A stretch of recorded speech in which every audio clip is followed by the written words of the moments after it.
Сәлем достар, бүгін сіздермен чак-чак дайындайтын боламыз. Құрамы өте қарапайым.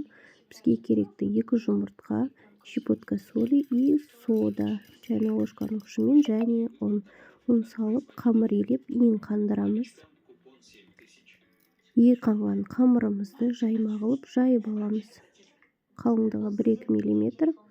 Осындай ұзыншақтарға кесеміз. Сол ұзыншағымызды қайтадан кішкентай кеспе қылып кесеміз. Кеспенің көлеміне.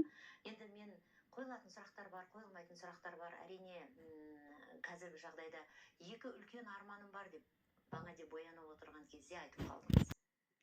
Енді арманым Кесілген қамырымызды қатты қызып тұрған майда пісіріп аламыз.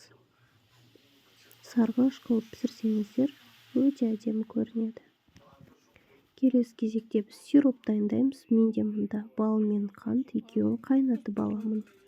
Және де бір бөлігіне мен кунжут қосамын. Чак-чактың кунжутты қуырып алсаңыздар, дәмі өте ерекше болады. Сиробымыздың дайын болғанын анықтау үшін кішкентай бөлігін суық суға тамызып көреміз. Судың ішіндегі сиробымыз қатты болса, бізде сироп дайын деген сөз. Мұнда мен 2 бөлікке бөлдім чак-чакты, бір бөлігіне кунжут қостым, екінші бөлігі кунжутсыз. Сироптың жартысын құямыз. Араластырып, осындай формаға салып қойсаңыздар болады. Және қолымызды сулап алып, бетін тегістейміз. Мынау менде екінші бөлігі.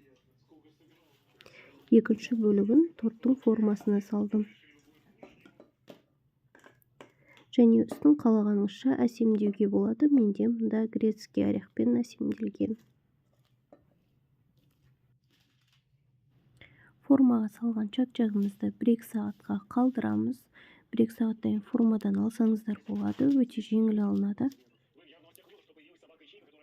Көріп тұрғандарыңыздай чак-чагымыз өте әдемі шықты. Міндетті түрде жасап көріңіздер. Каналыма подписка жасап, лайк, комментария жаза кетіңіздер.